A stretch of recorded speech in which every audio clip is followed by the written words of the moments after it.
সবাইকে স্বাগত জানাচ্ছি cool body spray presents tracking the টাইগার্সে। আমি সামিউল টিটু আপনাদের সাথে আছি। বাংলাদেশ দল এই মুহূর্তে থাকার কথা ছিল আবুধাবিতে, কিন্তু প্র্যাকটিসটা হচ্ছে দুবাই আইসিসি ক্রিকেট একাডেমিতে।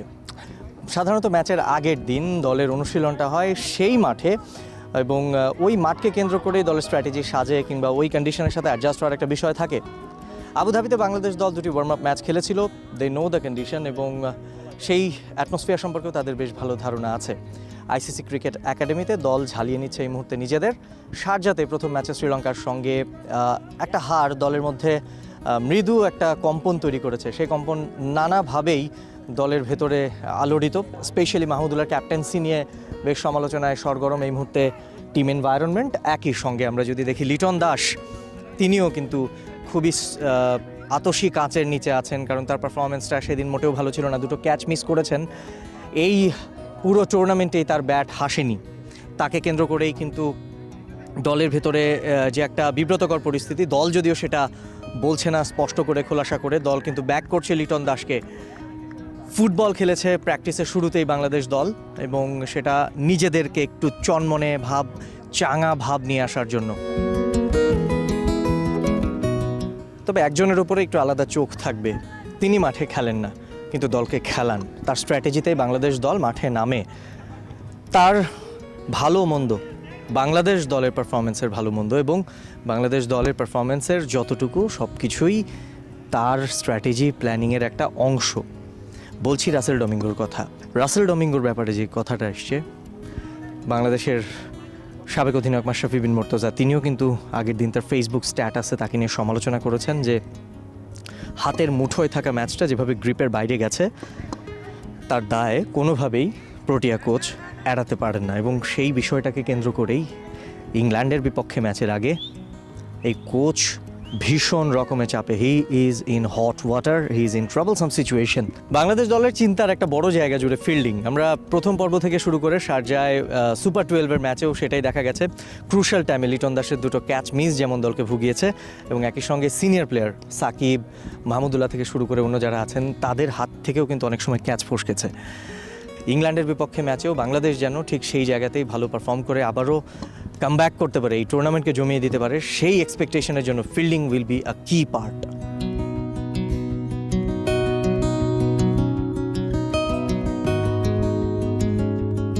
মূলত ইংল্যান্ডের বিপক্ষে মাস্ট উইন গেম, কারণ ব্যাক টু ব্যাক 2 ম্যাচে হারলে পরের 3 ম্যাচে জেতার প্রেশার, এবং পরের 3টা ম্যাচ জিতলেও সেটার আসলে গ্যারান্টি থাকে না যে সেমিফাইনালে কোয়ালিফাই করার। সুতরাং এই ম্যাচটা বাংলাদেশের জন্য very important in terms of qualification. আর আরেকটা বিষয় বলতে গেলে, ইংল্যান্ডের সঙ্গে ভেরি চ্যালেঞ্জিং ম্যাচ, এবং তারা দুবাইয়ে যদিও তারা তাদের ফার্স্ট ম্যাচটা খেলেছিল এগেনস্ট ওয়েস্ট ইন্ডিজ, কিন্তু তারা এই কন্ডিশনটা সম্পর্কে তাদের বেশ ভালো ধারণা আছে। বেশ কিছু প্লেয়ার তাদের আইপিএলে খেলেছেন, এবং ইংল্যান্ডের বিপক্ষে শর্টার ফর্ম অফ ক্রিকেটে ইংল্যান্ড ভেরি ডেঞ্জারাস সাইড এই মুহূর্তে ওয়ার্ল্ড ক্রিকেটে। বাংলাদেশ টিমের সবচেয়ে বড় দুশ্চিন্তার জায়গাটা ব্যাটিং কিন্তু একেবারেই ভালো হচ্ছে না পুরো টুর্নামেন্ট জুড়েই। পাপুয়া নিউগিনির সঙ্গে 180+ রান ছিল। ব্যাটসম্যানরা রান কেউ করতে পারলে স্ট্রাইক রেটের দিকে মনোযোগী থাকছেন না, কারো ফর্মটাও ঠিক তেমন না। এই যেমন লিটন দাসের কথাই বলতে হয়, পুরো টুর্নামেন্টে লিটন দাসের ব্যাট এখন পর্যন্ত হাসেনি, এবং লিটন দাসের ব্যাট হাসবে সেই অপেক্ষায় এখনও পর্যন্ত টিম ম্যানেজমেন্ট আশায় বসে আছে। এবং নেটসে স্বাভাবিকভাবে লিটন দাস সবার আগে এসছেন। লিটন, নাইম শেখ এবং সাকিব আল হাসান, টপ অর্ডারের 3 ব্যাটসম্যানকেই আমরা শুরুতে এসে নেট ব্যাটিংয়ে মনোযোগী হতে দেখেছি। মাহমুদুল্লাহ রিয়াদও আস্থার জায়গায়, তিনিও চলে এসছেন নেটে আগে ভাগে। একটা ইন্ডিকেশন অবশ্যই থাকবে, ক্যাপ্টেন হিসেবে মাহমুদুল্লাহ রিয়াদ আগের দিন সমালোচিত হয়েছিলেন। ব্যাটিং অর্ডারেও নিজেকে যেভাবে পেছনে ফেলে রাখছেন সেটা নিয়েও আসলে কথা হচ্ছে অনেক বেশি। তো captain leading from the front, সেই জায়গাটায় যদি আরেকটু গুরুত্ব দেয় ক্যাপ্টেন নিজেকে, সেক্ষেত্রে হয়তো বা পারফরমেন্সটাও আরও ভালো এক্সপেক্ট করবে বাংলাদেশ টিম। বাংলাদেশের ব্যাটিং কোচ অ্যাশওয়েল প্রিন্স অবশ্য খুব বেশি বদার্ড না যে টিমের ফর্ম নিয়ে। অফ দ্য মাইক তিনি বলেছেন যে ব্যাটসম্যানদের পারফরমেন্স এখন পর্যন্ত অসন্তুষ্ট হওয়ার মতো তেমন আসলে কিছু ছিল না। প্রায় 16 বছর হয়ে গেছে এত দীর্ঘ সময়ের পথ চলা শর্টার ফর্ম অফ ক্রিকেটে, অথচ ইংল্যান্ডের সাথে কখনো বাংলাদেশ দল টি20তে খেলেনি। আশ্চর্য হওয়ার মতোই বিষয়, প্রথমবারের মতো ইংল্যান্ডের মুখোমুখি টিম টাইগার্স। গেল ওয়ার্ল্ড কাপে 50 ওভার্সের ওয়ার্ল্ড কাপে ইংল্যান্ডের সঙ্গে নাকানি চুবানি খেয়েছিল দল। এবার যেন তেমন কিছু না হয় সেই প্রত্যাশা সবাই করবে। অন্তত প্রথম দেখায় স্মরণীয় করে রাখাটা খুবই ইম্পর্টেন্ট। বাংলাদেশ দল জানি না কোন স্ট্র্যাটেজির কারণে কী কারণে মূল মাঠে আবুধাবি শেখ জায়েদ স্টেডিয়ামে গিয়ে ম্যাচের আগের দিন অনুশীলন করলো না, সেটা একটা বড় রহস্যই হয়ে থাকলো। তবে সেই রহস্য বাদ দিলে দল যেন ভালো করে, দল যেন অ্যাটলিস্ট সেই মাঠেও জ্বলে উঠতে পারে এবং বাংলাদেশের ওয়ার্ল্ড কাপ মিশনকে একটা নতুন হোপ দিতে পারে, সেই প্রত্যাশা সবাই করছে। বাংলাদেশ দলের ম্যাচের আগে নিয়ম করে প্রেস কনফারেন্সে আসছেন অনেকেই, ক্যাপ্টেন সাকিব, মুশফিক সবাই তেতে আছেন নানা কারণে। ওটিস গিবসন দলের বোলিং কোচ, তিনিও ম্যাচের আগে প্রেস কনফারেন্স করলেন ইংল্যান্ডের বিপক্ষে মাস্ট উইন গেমের আগে। গিবসন ইংল্যান্ড দলের বোলিং কোচ ছিলেন একসময় এবং এই ইংল্যান্ড দলকে একটা লড়াকু দল করার ক্ষেত্রে তার একটা বড় রোল ছিল অ্যাটলিস্ট বোলারদের ক্ষেত্রে। এবং ইংল্যান্ড দলের বোলিং যে টেস্ট অ্যাটাকে অন্যতম ভালো টেস্টের পেস অ্যাটাক তাদের, সেটার নেপথ্য নায়ক কিন্তু ওটিস গিবসন, সে কথা অস্বীকার করা যাবে না। এবং হি নোজ দ্যাট যে এই ইংল্যান্ড টিমের ডেভেলপমেন্টে তাদের প্লেয়ারদের নখদন্ত সম্পর্কে তার অনেক ভালো ধারণা আছে। বাংলাদেশ দল যদি ইংল্যান্ডের এগেনস্টে ভালো কিছু করতে চায় তাদেরকে বোলিং দিয়ে সেটা করতে হবে, কোনো সন্দেহ নেই। ব্যাটিং দিয়ে যদি ইকুয়াল গেম হয় সেটা অনেক হাই স্কোরিং হবে এবং সেটার সাথে ম্যাচ করা বাংলাদেশ দলের জন্য অনেকটা টাফ। তবে বোলিং দিয়ে করা, যেটা আমি বলছিলাম যে শারজাহ স্টেডিয়ামে ছোট মাঠ ছিল, স্পিন ধরতে পারে, সেজন্য স্পিনারদের উপরে ওরিয়েন্টেশন করে বাংলাদেশ দল তাদের 11 সাজিয়েছিল। ইংল্যান্ডের এগেনস্টে স্পিন স্ট্র্যাটেজি হয়তো থাকবে, বাট উইকেটটা আরেকটু ট্রু হবে। তবে শারজাহ উইকেটে যেরকম রান উর্বরা আমরা দেখেছি আবুধাবির শেখ জায়েদ স্টেডিয়ামে, তত রান নাও হতে পারে। সেক্ষেত্রে বোলিংয়ে একটা পরিবর্তন তো অবশ্যম্ভাবী। মোহাম্মদ সাইফুদ্দিনের টি-20 বিশ্বকাপ শেষ হয়ে গেছে, তার পরিবর্তে দলে ঢুকেছেন রুবেল হোসেন। তবে দলে ঢুকলেও রুবেল হোসেন খেলার সুযোগ পাচ্ছেন না। প্রথমবারের মতো বিশ্বকাপের দলে 11-এ ঢুকছেন শরীফুল ইসলাম। তাসকিন আহমেদ নাকি নাসুম আহমেদ, এই দুজনের মধ্যে কাকে খেলানো হবে সেটা ম্যাচের ঠিক আগে সিদ্ধান্ত নেবে টিম ম্যানেজমেন্ট। ওটিস গিবসন তিনি অবশ্য মনে করেন প্যানিক না হয়ে বলছি আবারও জোর দিয়ে, ইংল্যান্ডের বিপক্ষে বাংলাদেশ দলকে এ লেভেলের গেম খেলতে হবে এবং তাদের সেই ফ্রি ফ্লোয়িং স্কোরিং এবিলিটিটাকে লাগাম টেনে ধরতে হবে। দলের ফিল্ডিং নিয়ে খুব বেশি উদ্বিগ্ন নন ওটিস গিবসন, অথচ এই ফিল্ডিং নিয়ে হাই রব উঠেছে বাংলাদেশে এবং দোষারোপটা আসলে লিটন দাসকে কেন্দ্র করে হচ্ছে আগের ম্যাচে 2 ক্যাচ মিস করার কারণে। এবং গিবসন ওয়েস্ট ইন্ডিয়ান এই বোলিং কোচ, তিনি মনে করেন যে মেন্টাল প্রেশারটা বেশি নিয়ে ফেলছে বাংলাদেশ দল, সে কারণে এই ধরনের প্যানিক পরিস্থিতিগুলো তৈরি হচ্ছে। সাম্প্রতিক মোস্তাফিজের পারফরমেন্স নিয়ে খুব বেশি আলোচনা। ওমানের সঙ্গে 4টা উইকেট, এর বাইরে আসলে বলার মতো সিগনিফিক্যান্স পারফরমেন্স তিনি দেখাতে পারেননি। আর মোস্তাফিজের ভালো পারফরমেন্স হলে বাংলাদেশের টিমে সেটা রিফ্লেক্ট করে, প্রতিপক্ষের রানে লাগাম ধরে। শুরুতে আসেন কিংবা ডেথ ওভারে মোস্তাফিজ অলওয়েজ একটা বড় ইম্প্যাক্ট রাখেন এবং সেটা রাখতে পারছেন না বলে বাংলাদেশ কিছুটা বিবর্ণ। রাসেল ডমিঙ্গো কিংবা ওটিস গিবসন, তাদের সবারই নিজস্ব প্ল্যানিং আছে, কিন্তু সেই প্ল্যানিংটা এক্সিকিউশন করার দায়িত্বটা ক্রিকেটারদের। কথা বাইরে থেকে অনেক কিছুই বলা যায়, কিন্তু মাঠে সেটা যদি দেখানো না যায় সেক্ষেত্রে অসম্পূর্ণ থাকবে সব কিছু। খুব স্বাভাবিক, বাংলাদেশ দল গেম খেলবে সেই তাগিদ কোচ ওটিস গিবসন দিয়েছেন, কিন্তু সেটা কতটুকু বাস্তবায়নযোগ্য, ইংল্যান্ডের মতো মানে আত্মবিশ্বাসে উঠতে থাকা একটা দলের বিপক্ষে সেটা কতটুকু সম্ভব, সেই অসম্ভবকে যদি সম্ভব করতে পারে দল, ইংল্যান্ডের বিপক্ষে যদি স্টেলার পারফরমেন্স দেখাতে পারে দল, তবেই হয়তোবা সুপার 12-এর স্বপ্ন দেখার প্রথম ধাপটা অর্জন করতে পারে বাংলাদেশ দল। একই সঙ্গে কখনো মূল পর্বে ম্যাচ না জেতার সেই খরাটাও কাটাতে পারে। আমরা এখন দাঁড়িয়ে আছি বাংলাদেশ দল যেখানে প্র্যাকটিস করছে আইসিসি ক্রিকেট একাডেমি, তার ঠিক বাইরে, এবং একাডেমিটা দেখলেই বোঝা যায় এর জৌলুসটা কত বিশাল। পেছনে একাডেমির মূল ভবন, এই পাশটায় বিশাল একটা এরিয়া, সব কিছু মিলে আইসিসি হেডকোয়ার্টারের ঠিক পাশপাশেই এই একাডেমিটা অবস্থিত এবং এর সৌন্দর্য চোখে না দেখলে বোঝা আসলেই কঠিন। একটা বিশাল এরিয়া নিয়ে আইসিসি ক্রিকেট একাডেমি করেছে এবং এই একাডেমিতে হেন কোনো সুযোগ সুবিধা নাই যেটা আসলে অ্যাভেল করতে পারেন না ক্রিকেটাররা। ক্রিকেট খেলার জন্য যত ধরনের অ্যাটমসফিয়ার প্রয়োজন, তাদের মাইন্ডকে কুল করার জন্য যত ধরনের ফ্যাসিলিটিস প্রয়োজন এবং রিফ্রেশমেন্টের মতো যা প্রয়োজন সব কিছু আছে। আমরা এখানে একটা ক্যাফেটেরিয়া দেখতে পাচ্ছি একাডেমিতে, এখানে বসে মানুষ খেতে পারেন। এখানে জিমনেশিয়াম আছে, এর ভেতরে ইনডোর ফ্যাসিলিটিস আছে, এর ভেতরে আইস বাথিং সিস্টেমস আছে। সমস্ত ফ্যাসিলিটিকে কেন্দ্র করে কিন্তু আইসিসির এই একাডেমিটা আইসিসি হেডকোয়ার্টারের ঠিক পাশেই অবস্থিত।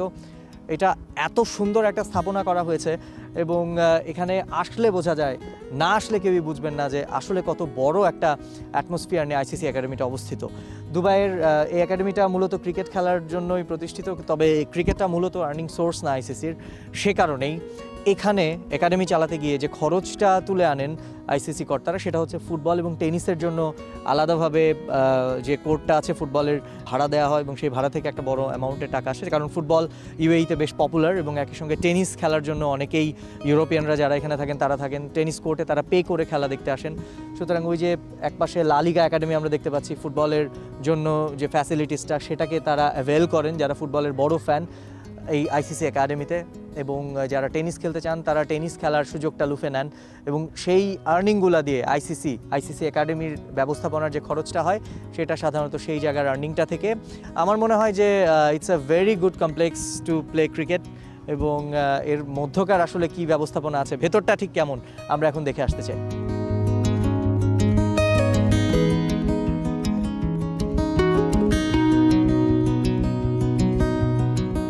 চমৎকার সুযোগ সুবিধা সম্বলিত একটা ক্রিকেট একাডেমি। এই একাডেমিতে আসলে চোখ জুড়িয়ে যাবে।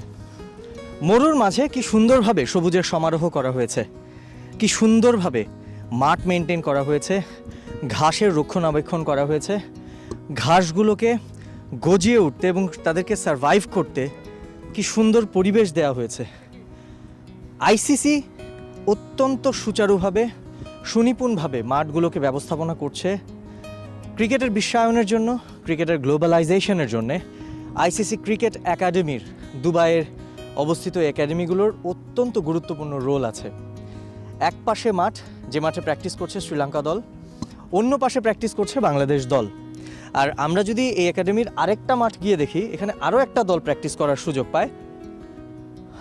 ওই পাশে আরও একটা মাঠ আছে, ফুটবল খেলারও ব্যবস্থা আছে এদিকে। সুতরাং কি চমৎকার একটা অ্যাটমসফিয়ার আমরা দেখতে পাচ্ছি আইসিসি ক্রিকেট একাডেমিতে। বাংলাদেশ দলের অনুশীলনটা এই মুহূর্তে এই মাঠটায় চলছে। আইসিসি তার গ্লোবাল ডেভেলপমেন্টের জন্য দলগুলোকে এখানে যখন কোনো ইভেন্ট আয়োজন করে তখন তাদেরকে অনুশীলনের জন্য পর্যাপ্ত সুযোগ সুবিধা দিতে পারে। বাংলাদেশ দল যেমন এখানে আবুধাবিতে অনুশীলনে না গিয়ে দুবাই তারা অনুশীলন করছে, ঠিক একইভাবে বেস ক্যাম্প যাদের যেখানে না, তাদেরকে সেই মাঠে না নিয়েও আইসিসি ক্যান অ্যারেঞ্জ অ্যাটলিস্ট 10-12 টিমের প্র্যাকটিস একটা প্রেমিসে। সেই জিনিসটা আইসিসির ব্যবস্থাপনায় আছে এবং তারা চমৎকারভাবে এখানে ফুটিয়ে তুলছে এই যে তাদের ব্যবস্থাপনাগুলো।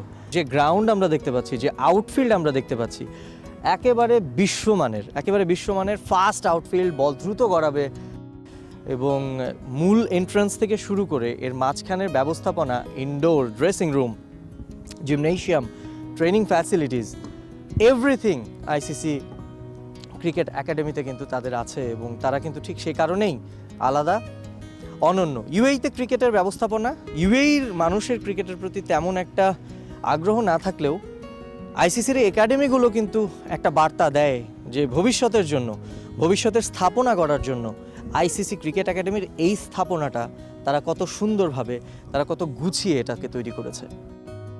ইচ্ছা থাকলেই আসলে উপায় হয়। এই ধরনের ফ্যাসিলিটি বাংলাদেশও চাইলে করতে পারে। শহর থেকে অনেক দূরে দুবাই এই স্পোর্টস কমপ্লেক্স যেখানে আইসিসি হেডকোয়ার্টার, যেখানে Dubai international stadium, Burj Khalifa কিংবা শহরের যে ব্যস্ততা সেগুলো থেকে অনেকটা বাইরে, এবং এখানে আসলে নগর জীবনের ব্যস্ততা আছে, তবে সেটা আড়ালে। সব কিছু মিলে চাইলে বাংলাদেশেও সম্ভব এই ধরনের ফ্যাসিলিটি করা, সেটা যত দূরেই হোক না কেন, রাজধানী ঢাকা থেকে কিংবা অন্যান্য বড় শহর থেকে। শুধুমাত্র প্রয়োজন সদিচ্ছা। আইসিসি ক্রিকেট একাডেমি কিভাবে মরুর বুকে শূন্য থেকে বৃহৎ কিছু করে তুলতে হয় সেটার একটা অনন্য নিদর্শন। বাংলাদেশও চাইলে এই ধরনের অনেক কিছু করে ক্রিকেটের ইনফ্রাস্ট্রাকচারের ক্ষেত্রে অবকাঠামো তো অনেক বেশি প্রয়োজন, এবং সেই অবকাঠামো নির্মাণের ক্ষেত্রে বাংলাদেশও মুন্সিয়ানা দেখাতে পারে যদি একটা প্রপার প্ল্যানিং নিয়ে এগোয়।